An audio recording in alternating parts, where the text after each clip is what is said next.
time.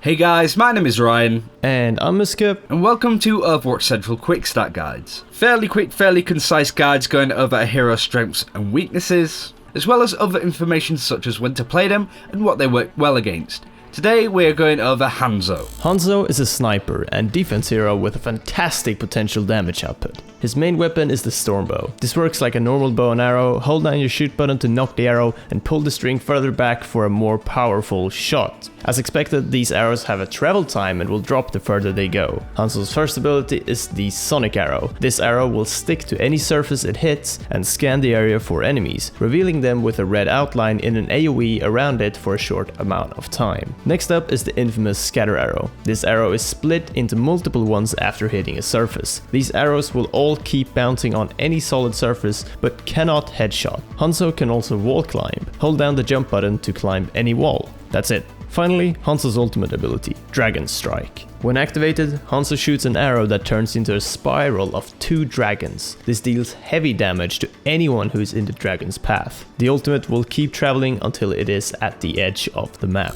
So when it comes to playing a challenging yet rewarding hero, Hanzo pretty much takes the biscuit. He is great at sniping from a distance, but also can be effective at medium range too. A fully charged headshot from the Stormbow will kill any hero with 250 HP or less instantly. Even a fully charged body shot will severely wound these heroes as well. If they've taken a bit of damage already, it should be an easy kill for you. The Scatter Arrow is great at picking off high mobility heroes easily, and it also works well by barraging the arrows indoors to kill an enemy that might be hiding behind cover. The ultimate will pretty much kill any hero that gets stuck in it for a couple of seconds, and it's also great at getting enemies to move from a position or to clear a choke point.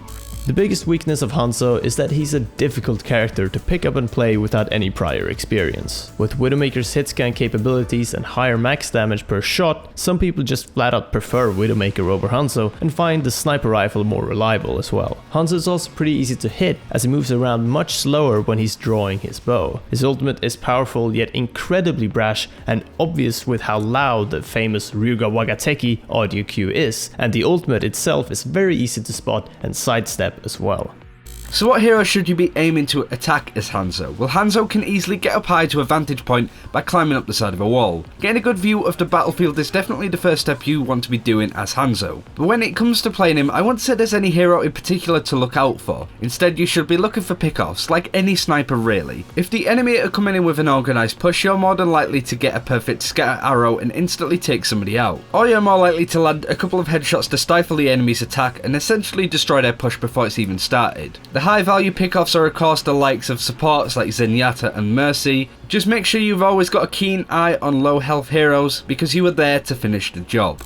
Enemies are going to be a bit more reserved when it comes to jumping onto you as Hanzo. Heroes like Tracer, Genji and Pharah can counter you, but it comes at a great risk to them. If you manage to land a strong scatter shot or manage to swing around and catch them on the noggin with an arrow, you can counter and kill anyone. But if you miss that scatter shot or have it on cooldown already, then the advantage goes to them. To get more particular though, Winston is a definite problem. Even with his low hitting Tesla cannon, he'll still deal a fair bit of damage to you or will at least force you to move. D.Va is a similar problem. She can close up the distance between you pretty quickly, eat up a lot of your arrows, and her HP means that it'll take some time to knock her out of her mech, and even then she is incredibly quick and mobile, so finishing her off might be trickier than expected. A very good Widowmaker will do a pretty good job against you too, as it'll be easier for her to line up her shot against you as opposed to vice versa. So when should you play as Hanzo? Well, Hanzo is always a welcome pick on defense so long as there are no other snipers on your team. I say this because regardless of how good you both may be at sniping, you will both struggle to contest the payload as you are essentially 4 versus 6 when fighting, whilst you two snipers stand from a distance and take pot shots at the ground. When it comes to attacking with a sniper, I will always pick Widowmaker over Hanzo. The accuracy, damage and range that Widow has over Hanzo makes her super strong against turrets and low health, low mobility heroes. Hanzo also excels in areas with balconies that have height, which are usually more common for defending teams and attack. Being in an uphill battle like at the start of Dorado or the second checkpoint of Gibraltar is a difficult situation to be in as Hanzo, which means it'll be tough to realise your true potential playing him. He also works well from sniping in indoor areas like at the start of King's Row, as you can use your Scatter Arrow to defend yourself and the arrows will bounce off all the walls and hopefully embed themselves into your target.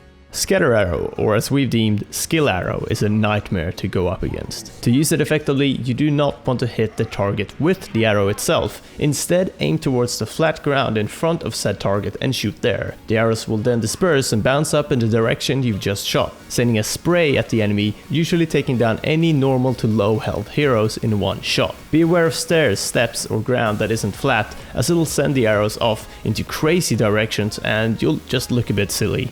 Also, use your scatter arrow by aiming them into a room where a low health fleeing enemy has ran into looking for health packs. The arrows will hit the ground inside the room, bounce across the walls, and if you're lucky, one of the arrows will be embedded into the enemy and the kill will be yours. The biggest problem we see with some Hanzos is not utilizing their sonar arrow. It has a long cooldown, so you do want to be reserving it, but you don't want to find yourself not using it at all. Also, don't be selfish with the use of sonar arrow. Try and think where your team would want infra sight, or if you're on comms, just straight up ask them. They may want to see when that annoying Widowmaker is going to poke her head out from the balcony, or whether the enemy team are grouping up by the main door in Hanamura with a big push. You essentially have a very concentrated Widowmaker ultimate at your disposal, so use it effectively and you will never get surprised by the enemy team again. That advantage in itself can be game winning. And last but not least, your ultimate. As we discussed before, it's incredibly obvious when your ultimate is being used to everyone involved. Remember that your dragon travels through walls and travels infinitely as well. It doesn't stop for anything. So be discreet, hide behind a wall so the enemy can't see where the dragon is coming from, and by the time they've seen it, it's too late. Also try and use down narrow choke points that enemies are pushing through. Sidestepping the ultimate is easy, but if they are stuck in a narrow pathway with no option to go left or right, only forwards and backwards into the ultimate's path. In this case, they'll have nowhere to run. This works wonders on clearing out a bastion, but remember it does no damage to a Torbjorn turret or a Symmetra teleporter. Also stay close to the enemy when using it. The less reaction time they have to getting out of the ultimate's path, the more likely you are to get some sweet kills with it. And that's it for this guide. Thank you very much for watching. We have 2 guides left to cover. Do check out the playlist of all of the other guides if you haven't already. Subscribe for more Overwatch content, and until next time, take care and we'll see you then.